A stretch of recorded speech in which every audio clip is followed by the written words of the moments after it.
August 1944 occupied France. After the success of the Normandy landings, Allied forces were advancing rapidly through France, but facing a critical logistical crisis: how to keep thousands of tons of supplies flowing from the coast to the constantly moving troops. Thus, the Red Ball Express was born, the largest military road transport operation in history. The German generals laughed when the first reports arrived at the bunkers. American trucks, hundreds of them, crossing the French roads like ants carrying crumbs. To veterans of the Blitzkrieg, those civilian trucks seemed like a cruel joke of fate. But the laughter would soon turn into a nightmare. This is the story of how Detroit trucks became more lethal than Krupp's panzers. The world was about to discover that modern wars aren't won just with steel and gunpowder, but with rubber and gasoline, sweat, and unshakable determination. General Erich von Albrecht adjusted his monocle as he examined the intelligence reports scattered across the oak table in the bunker. The smell of damp concrete mingled with the aroma of tobacco that hung in the heavy air of the German command in France. His hands, used to the cold touch of steel metals, now trembled imperceptibly as he flipped through document after document describing the Allied advance. The numbers seemed impossible. Thousands of vehicles moving simultaneously through the French roads, like a mechanical river that never stopped flowing. For a man who had commanded armored divisions in Poland and France, those American trucks represented everything he despised about modern warfare. Colonel Franz Weber entered the bunker carrying a folder full of new reports, the sound of his boots echoing against the concrete walls like hammers on an anvil. His breath was heavy, not from physical exertion, but from the urgency of the information he brought. The sweat on his forehead glistened under the yellowish light of the hanging lamps as his nervous fingers drummed against the worn leather of the military folder. Weber had spent the night analyzing aerial photographs and interrogating captured prisoners, and each new piece of evidence confirmed his worst fears. The American logistical machine was not just efficient, it was relentless, like an industrial gear that had found its perfect rhythm of operation. Von Albrecht lifted his eyes from the map, where small red pins marked known enemy positions, and a sardonic smile curled his thin lips as Weber approached. The general had faced Russian tanks at Stalingrad and British armored vehicles in North Africa, but those American trucks seemed laughable in comparison. His experienced hands, which had held the reins of Prussian war horses and wielded family sabers, now clutched a glass of schnapps as he considered the absurdity of the situation. For a man raised in the German military tradition, where the speed and brute force of the panzers determined the fate of battles, the idea that civilian trucks could be decisive in a war seemed an offense to the very art of warfare. The strong smell of alcohol burned his throat as he prepared to hear another report on those metal crates the Americans used. Weber opened the folder with precise movements, revealing aerial photographs showing long lines of vehicles snaking through the roads of France like mechanical snakes. The smell of photographic paper filled his nostrils as he spread the images across the table, each one revealing more disturbing details about the enemy's operation. His fingers traced the routes identified in the photos, following the arteries through which the vital blood of the American war machine flowed.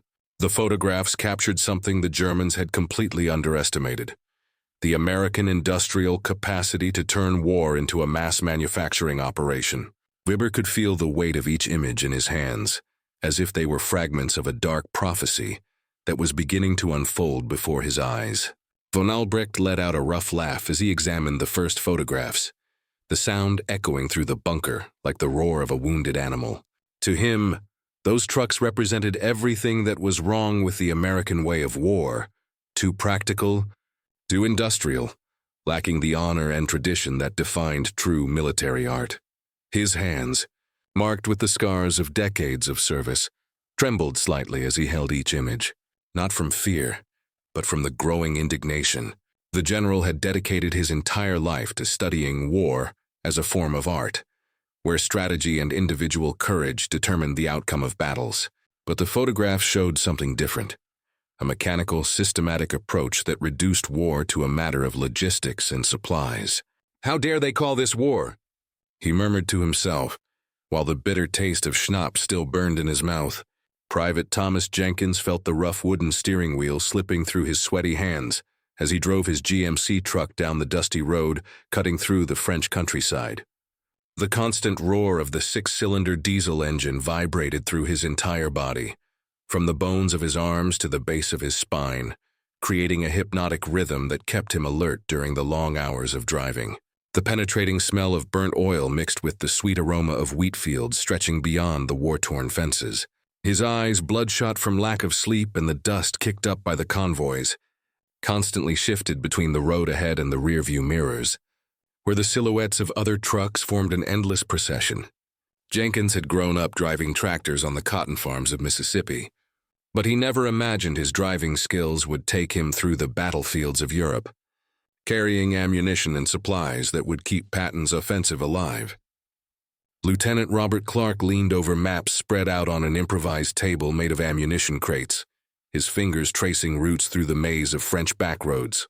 The rough texture of the military paper contrasted with the smoothness of the pens he used to mark refueling points and known danger areas. The distant sound of engines reached the command tent like an uninterrupted mechanical symphony, constantly reminding him of the magnitude of the operation he was coordinating. Drops of sweat dripped from his forehead onto the maps, leaving small dark stains that mingled with the blue ink notes. Clark had studied engineering at the University of Michigan before the war, but he never imagined his knowledge of logistics would be tested on such a massive scale. Every route he planned meant the difference between well-supplied American soldiers or entire units running out of ammunition at the critical moment of battle. Sergeant Miguel Ramirez checked the .50 caliber machine gun mounted on his Jeep for the 10th time, the cold metal of the weapon contrasting with the heat radiating from the overheated engine. The acrid smell of gunpowder still lingered in his nostrils from the last confrontation with German patrols, mixing with the diesel aroma that seemed to have become a permanent part of his skin and uniform. His dark eyes constantly scanned the horizon for signs of ambush, while his calloused hands automatically checked each magazine and grenade in his gear. Ramirez had grown up on the streets of East Los Angeles, where he learned that constant vigilance was the difference between life and death, a lesson that was now proving even more vital on the dangerous roads of occupied France. The roar of the trucks he was escorting created a sound barrier that masked potential threats, forcing him to rely more on his instincts than his hearing to detect imminent dangers. In the German bunkers, Weber continued dumping evidence onto von Albrecht's table, each document revealing a new dimension of the American logistical operation that defied everything they knew about mobile warfare. The photographs showed not only isolated trucks, but true mechanical serpents composed of hundreds of vehicles moving simultaneously across multiple routes, like arteries of a gigantic organism feeding the Allied war machine. The smell of fresh ink from the newly arrived reports mixed with the rancid aroma of ersatz coffee, cooling in a mug forgotten on a pile of outdated maps. Weber could feel the sticky texture of sweat on his hands as he flipped through document after document, each confirming that the Germans had made a catastrophic miscalculation. The numbers were overwhelming. Over 6,000 trucks moving 20,000 tons of supplies daily, a capacity that radically changed the balance of forces in the European theater. Von Albrecht finally stopped smiling when Weber placed before him a particularly revealing aerial photograph. A single French road where more than 200 American trucks formed a continuous line stretching beyond the horizon. The image captured something that made the general feel a chill run down his spine, the sudden realization that he was witnessing not just a military operation, but a revolution in the very nature of modern warfare. His hands trembled imperceptibly as he held the photograph, while the weight of understanding began to settle into his strategically trained mind. The silence in the bunker became oppressive, broken only by the metallic ticking of a wall clock, marking the inexorable passage of time that the Germans no longer had. For the first time in his career, von Albrecht began to understand that he was facing not just an army, but an industrial force that had found a way to project its power through thousands of ordinary trucks. How the hell do they keep so many vehicles moving simultaneously? Weber asked, his voice filled with a reluctant admiration he was trying to disguise. The Red Ball Express had become more than just a logistical operation. It was a living organism that breathed diesel and sweated oil, moving through the arteries of France with an unrelenting determination that defied any German attempt at interruption. Jenkins felt this in every fiber of his being as he drove his truck through the French dawn, the headlights cutting through the darkness like blades of light, slicing through the veil of war. The synchronized roar of hundreds of engines created a mechanical symphony that echoed through the valleys and hills, a sound that the French villagers had come to associate with the freedom that was drawing near. His hands, now fully adapted to the rough texture of the wooden steering wheel, guided the vehicle with almost instinctive precision, while his eyes remained fixed on the red rear lantern of the truck ahead. The cargo he carried, boxes of ammunition, gallons of fuel, military rations, and medical supplies, represented the difference between victory and defeat for hundreds of American soldiers, advancing relentlessly toward the heart of occupied Europe. Clark had transformed his command tent into a nervous center, where dozens of telegraph wires converged like the threads of a giant spider's web, transmitting vital information about convoy positions, road conditions, and identified enemy threats. The smell of carbon paper mixed with the acrid aroma of the cigarettes he chain-smoked, while his fingers flew over typewriters and campaign phones, coordinating a logistical dance of unprecedented complexity in military history. Maps covered every available surface in the tent, marked with colorful symbols representing safe routes, refueling points, makeshift repair shops, and known enemy unit positions. His uniform was soaked with sweat despite the cold of the French dawn, a result of the constant tension in managing an operation where any wrong decision could result in the destruction of entire convoys and the deaths of brave drivers. Clark knew he was part of something historic, but he had no time to contemplate the magnitude of the moment. Every second wasted meant supplies not reaching the front line in time. Ramirez positioned his Jeep on a rise that offered a panoramic view of the main road, from where he could observe the endless procession of trucks stretching as far as the eye could see, like beads on a mechanical rosary reciting the prayers of modern war. The machine gun mounted on his vehicle was loaded and ready, his experienced hands automatically checking the feeding mechanism, while his eyes constantly scanned the road's edges for signs of an ambush. The sound of the diesel engines created a sound barrier that masked other noises, forcing him to rely more on his instincts than his hearing to detect potential threats. His breath formed small clouds of vapor in the cold morning air, while the penetrating smell of burnt oil and truck exhaust mixed with the rural aromas of the surrounding fields. Ramirez had learned on the streets of Los Angeles that survival depended on always staying one step ahead of danger. A lesson he was now applying while protecting vital convoys that kept the American war machine alive.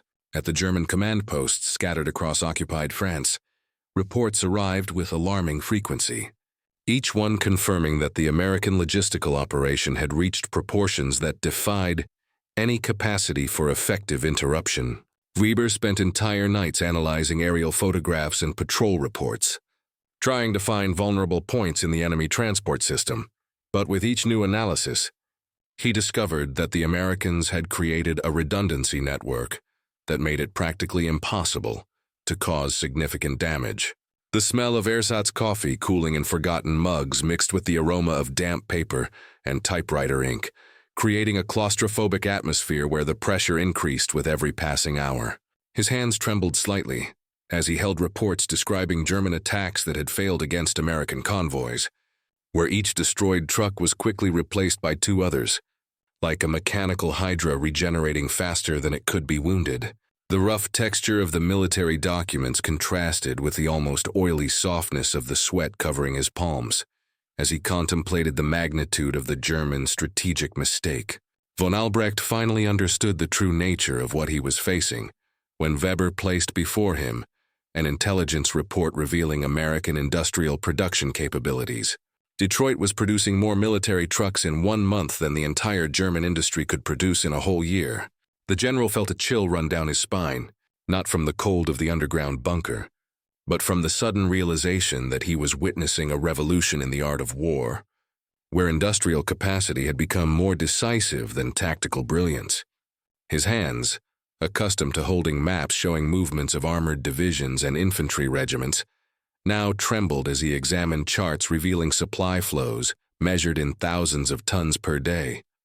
The metallic sound of his wristwatch ticked off each second of a countdown. He now understood he was losing, while the bitter taste of bile rose in his throat. For the first time in decades of military career, von Albrecht faced a force that could not be defeated through brilliant maneuvers or individual courage. He was fighting against the very industrial capacity of an entire nation turned into a war machine.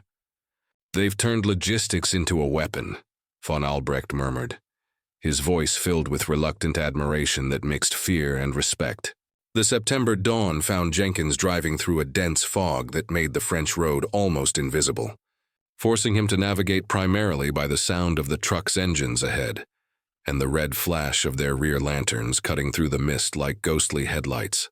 The wooden steering wheel was slippery in his hands from nervous sweat, knowing they were crossing territory where German patrols still operated, hunting isolated convoys like hungry wolves chasing unprotected herds.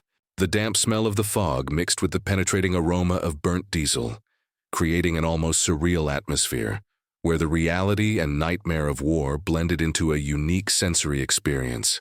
Every bump on the bombed road made the ammunition in the back compartment resonate like distant drums, marking the rhythm of a funeral march, constantly reminding him of the risks they were running to keep the American war machine supplied. Jenkins had traveled this route dozens of times, but each trip still evoked the same mix of pride and terror, knowing his silent courage was literally fueling the Allied victory in Europe. Clark emerged from his command tent when he heard the distant roar of German fighter engines slicing through the morning sky, a sound that made his stomach tighten in anticipation of the attack that was surely coming. His fingers flew over the radio equipment, sending alerts to all convoys in the area, while the acrid smell of adrenaline mixed with the aroma of cold coffee and cigarettes that permanently permeated his workstation. Information came in bursts through the radio. Stukas to the east. Mi-109's over Sector 7. Charlie convoy under attack, each message representing American lives in danger and vital supplies threatened with destruction. His hands trembled slightly as he marked positions on the map, not from fear, but from the overwhelming responsibility of coordinating an operation where every miscalculation could result in the death of brave drivers and the failure of entire offensives. Clark knew he was part of a historic moment where the ability to keep supplies flowing had become more crucial than tactical brilliance, turning logistics lieutenants into key players in the Allied victory machine. Ramirez heard the characteristic whistle of German bombs seconds before the first explosions shook the ground around his jeep, sending shockwaves through his body and making his teeth rattle like human tuning. Forks, the .50 caliber machine gun, bounced in its mount as he locked the mechanism and searched for targets in the gray skies over France, where dark silhouettes of enemy planes dove like metal hawks on their ground prey. The sulfurous smell of gunpowder mixed with the sweet and nauseating aroma of burning fuel, while hot metal fragments hissed through the air like deadly wasps hunting human flesh. His reflexes, honed on the dangerous streets of East Los Angeles, kicked in automatically as he directed bursts of fire at the German fighters, knowing that every bullet he fired could be the difference between life and death for the truck drivers he was protecting. Ramirez could feel the vibration of the gun running through his arms like an electric current, while spent shells clattered on the Jeep's metal floor, creating a war music that would echo in his memory for the rest of his life. Ribber ran to the phone when the first reports of German air attacks began to arrive at the command bunkers, hoping to finally hear news of significant successes against the American convoys that had been defying all attempts to stop them for months. His sweaty hands gripped the receiver as he waited for information from the Stuka and Messerschmitt pilots, who had been sent on a desperate mission to break the backbone of the Red Ball Express. The smell of anticipation mixed with the rancid odor of wet leather and rusted metal that permeated the underground bunkers, while the distant sound of explosions reached through the concrete walls like the echoes of an approaching storm. Every second of silence on the radio increased his anxiety, knowing this could be the last chance to inflict significant damage on the American transport system before it became completely invulnerable. Ribber could feel the weight of imminent defeat settling on his shoulders like a leaden cloak, as he awaited news that could change the course of the war or definitively confirm the American logistical superiority. Von Albrecht remained in complete silence when the final reports arrived.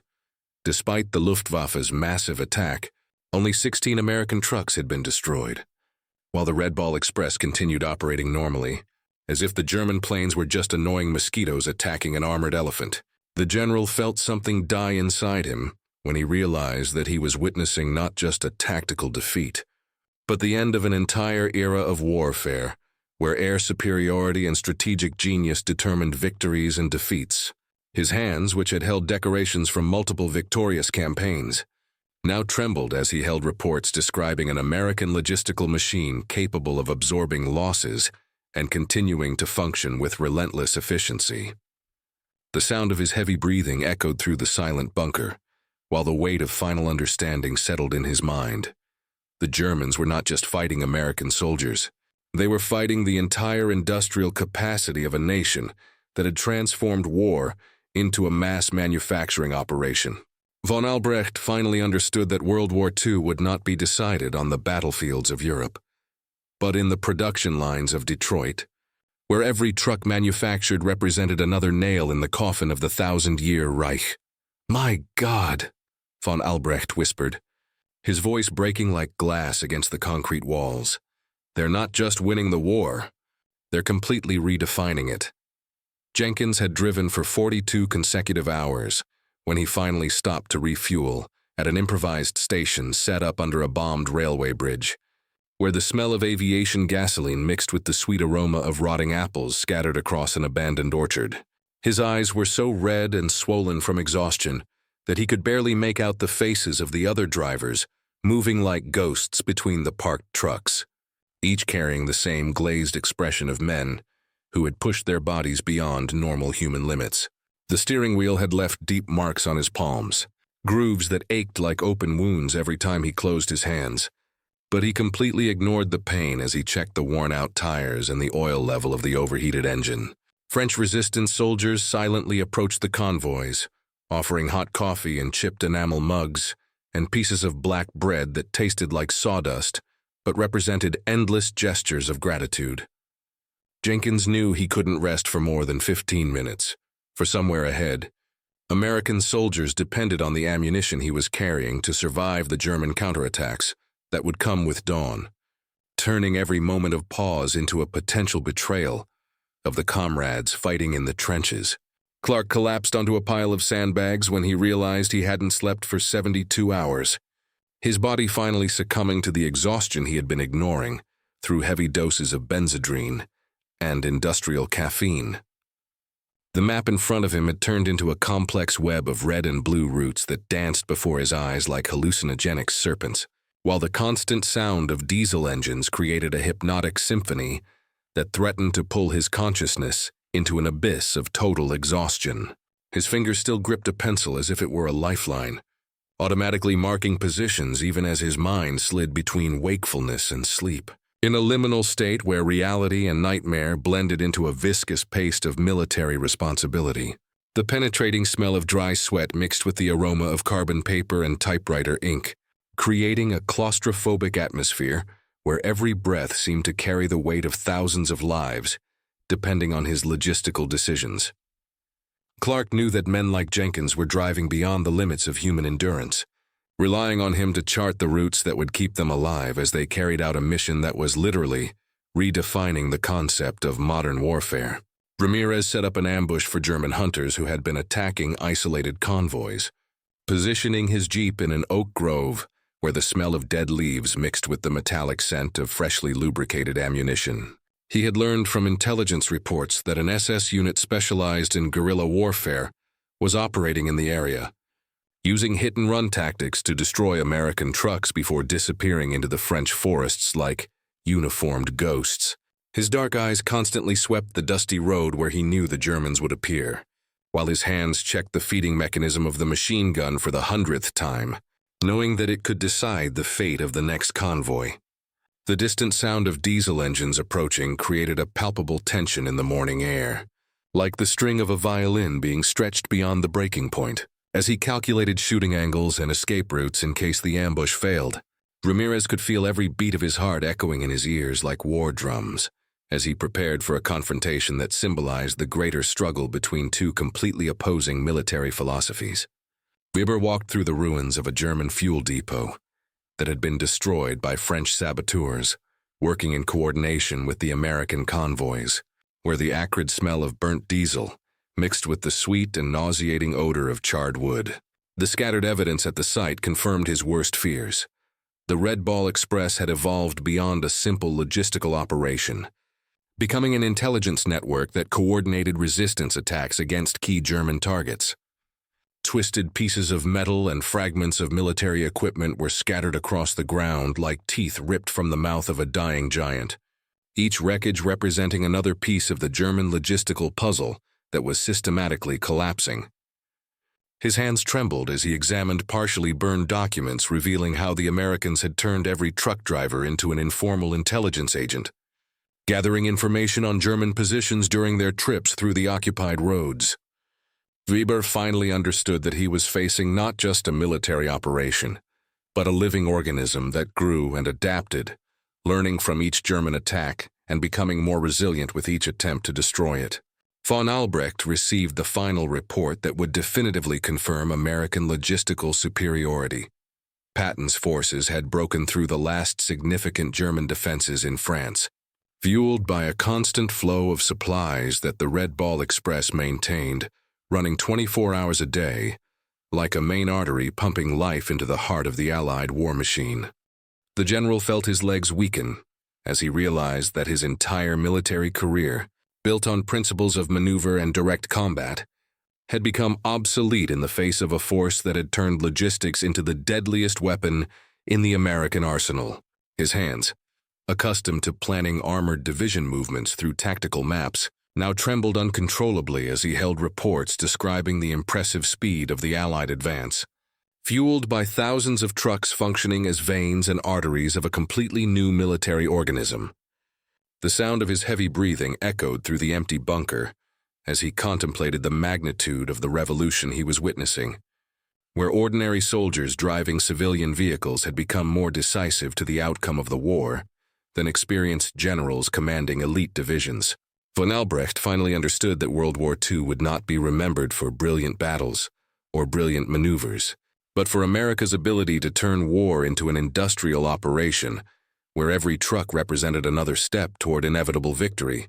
"They don't need to defeat us on the battlefield," von Albrecht murmured to the silent walls of the bunker. "They're simply suffocating us with efficiency." Jenkins finally collided with the limits of human endurance on a rural road near Reims, where his truck skidded on a rain-slick curve and overturned in a beet field, scattering boxes of ammunition like deadly confetti across the muddy French soil. The sweet smell of blood mixed with the penetrating scent of spilled fuel as he hung upside down by his seatbelt, feeling each drop of his life force slowly drain away like sand from a broken hourglass. His blurry eyes vaguely distinguished the silhouettes of other drivers running toward him, their voices sounding distant and unreal like echoes from the bottom of a deep well, while gentle hands freed him from the wreckage and carried him to an improvised stretcher. The rough texture of military canvas against his wounded skin contrasted with the softness of the bandages soldiers applied to his wounds, each touch representing human care amid the mechanical chaos of modern war.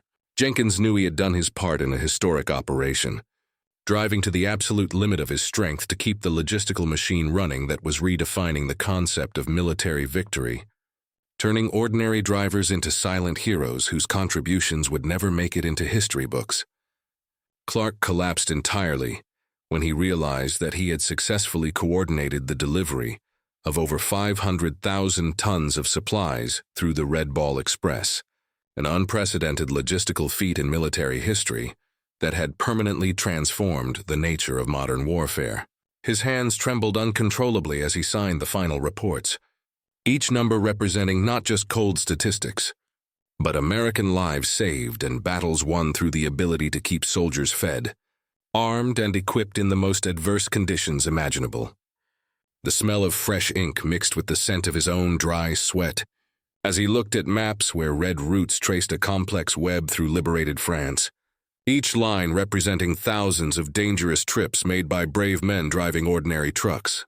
Exhaustion and pride mixed in tears that ran down his dirt-streaked face as he finally understood the historic magnitude of what they had accomplished, turning logistics into a weapon as deadly as any tank or bomber, proving that modern wars are won both on production lines and battlefields. Clark knew he had participated in a military revolution that would be studied for decades, where supply lieutenants became as important as commanding generals, completely redefining the traditional military hierarchy. Ramirez survived 17 German ambushes during the 4 months of the Red Ball Express operation, accumulating scars that mapped his skin like a personal atlas of war in Europe, each mark representing a moment when death came within inches of ending his part in history.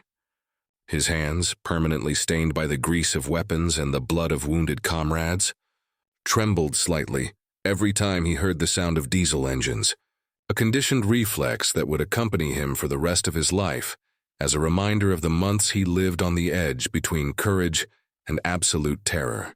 The smell of gunpowder had become a permanent part of his skin, blending with the aroma of worn leather and oxidized metal that defined his existence during the most dangerous and successful operation of the war. His eyes, once bright with youthful confidence, now carried the dark depth of someone who had seen too much, learned too much about human capacity for both heroism and brutality. Ramirez knew he had helped write a crucial chapter in American history, protecting convoys that literally fed the Allied victory, turning every bullet he fired in defense of the drivers into a direct contribution to the liberation of Europe.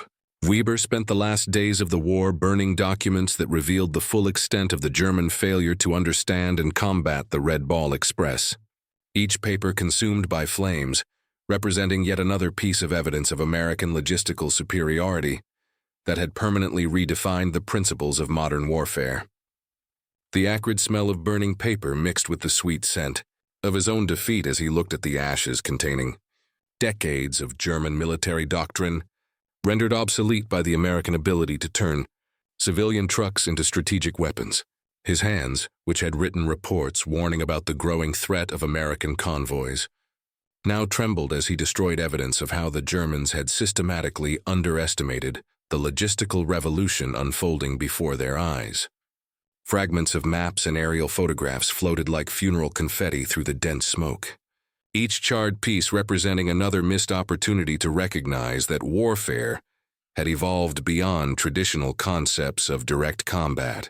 Weber knew he had witnessed the birth of a new military era, where industrial capacity would determine victories and defeats far more than tactical brilliance or individual courage. A lesson that had cost the German Reich its existence as a world power. Von Albrecht wrote his final memoirs in an Allied prison cell, where the distant sound of American trucks transporting supplies for Europe's reconstruction echoed through the iron bars like a symphony of German defeat and the triumph of logistics over traditional strategy. His hands, once firm while commanding armored divisions, now trembled as he wrote about how he had fatally underestimated the American ability to turn war into an industrial operation, where every truck produced represented another step toward inevitable victory. The smell of cheap ink mixed with the scent of damp concrete and prison disinfectant, creating an atmosphere that contrasted dramatically with the leather and tobacco-scented bunkers, where he had planned campaigns that would prove irrelevant in the face of American logistical revolution. Every word he wrote represented a confession of how an entire generation of German officers had failed to recognize that World War II would be decided not by the classic principles of Sun Tzu or Clausewitz, but by Henry Ford's application to military art.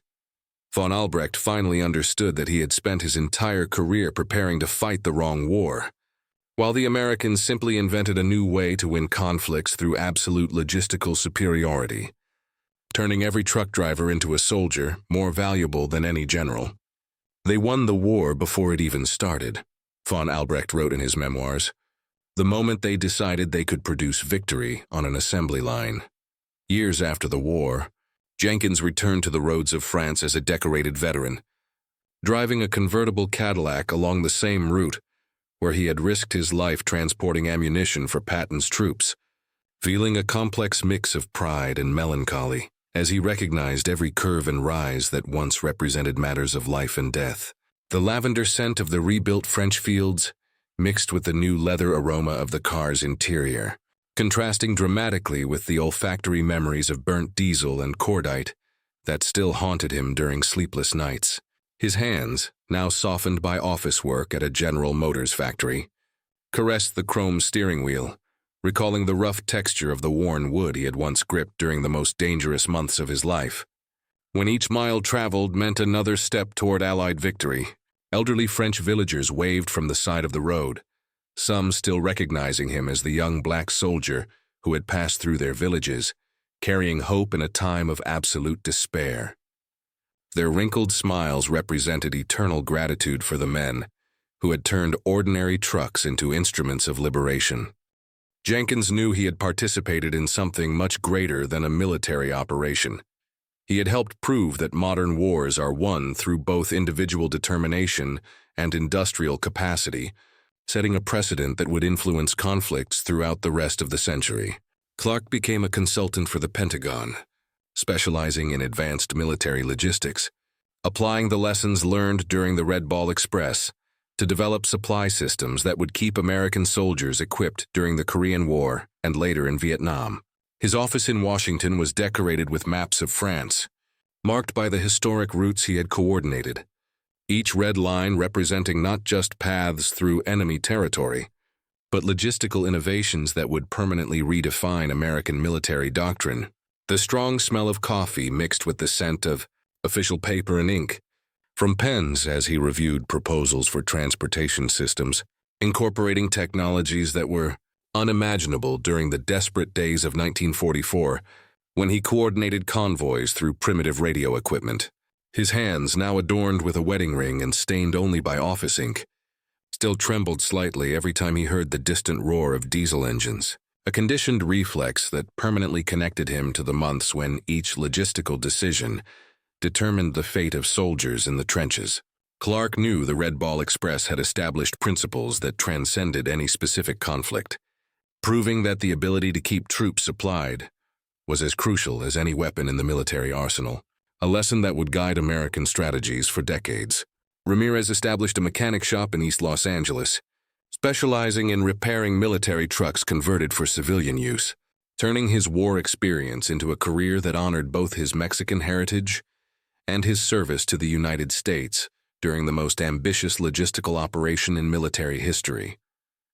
The smell of motor oil and welding mixed with the aroma of tortillas his wife prepared in the back of the shop, creating an atmosphere that combined honest work with family traditions that had sustained his community through generations of struggle and perseverance. His hands permanently stained by grease he considered invisible medals of honor, worked with almost artistic precision restoring vehicles that had served in Europe, each repaired engine representing a tangible connection to the days when he had protected convoys that literally fueled the Allied victory. Veterans of all ethnicities brought their trucks to his shop, recognizing in him someone who understood the true value of these vehicles, not just as machines, but as symbols of an era when ordinary Americans united to defeat fascism through hard work and unshakable determination. Ramirez knew that each truck repaired perpetuated the legacy of the Red Ball Express, keeping alive the memory of an operation that proved that ethnic diversity and cooperation were military forces as powerful as any conventional weapon. Reber spent his final years writing academic analyses of the German strategic mistakes during World War II, focusing specifically on the failure to recognize and effectively combat the Red Ball Express as the supreme example of how cultural prejudices can blind experienced military minds to revolutionary innovations. His memoirs, published by a German university press, contained painful confessions of how Reich officials had systematically underestimated the American ability to transform logistics into a strategic weapon more lethal than armored divisions. The smell of pipe tobacco mixed with the aroma of old books in his personal library, where he spent decades studying military operations he had witnessed from the losing side, trying to understand how an entire generation of German strategists had failed to recognize the revolutionary implications of industrialization applied to warfare. His arthritic hands trembled as he wrote about encounters with American prisoners who proudly explained to him how truck drivers had become the silent heroes of a victory built both in Detroit and on the battlefields of France. Weber died knowing he had documented one of the greatest lessons of modern military history, that future wars would be decided more by the capacity for production and distribution than by tactical brilliance, a reality that would transform 20th century conflicts into competitions between entire industrial systems. History recorded the Red Ball Express as more than just a successful logistical operation. It was the moment when America proved that industrial democracy could defeat military authoritarianism through the systematic application of productive capacity turned into combat power. Discrete monuments scattered along the French roads mark points where American convoys passed, carrying not only supplies, but the values of a society that turned ethnic diversity and technological innovation into the most lethal weapons in its democratic arsenal.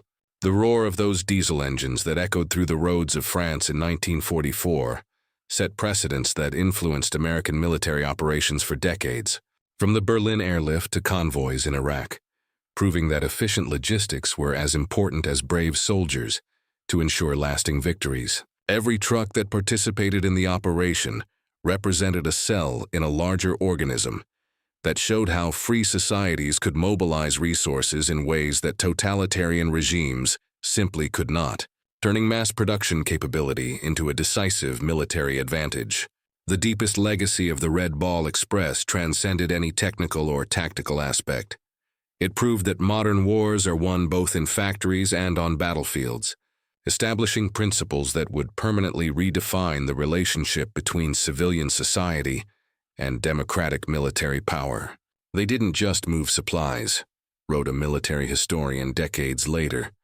They moved the entire future of modern warfare through the dusty roads of France. The Red Ball Express operated for only 81 days, from August to November 1944, but its impact echoed through military history as definitive proof that efficient logistics can be more decisive than tactical brilliance. More than 6,000 trucks transported 412,193 tons of supplies, keeping alive the offensives that liberated France and paved the way for the final victory in Europe. The drivers, mostly African-American soldiers, proved that courage and competence transcend racial barriers, setting precedents for military integration that would come decades later. German generals who laughed at the American trucks learned a bitter lesson. Underestimating the logistical capacity of the enemy can be a fatal mistake in modern wars. The roar of those diesel engines still echoes through history, as a symbol of how free societies transform civilian resources into democratic military power.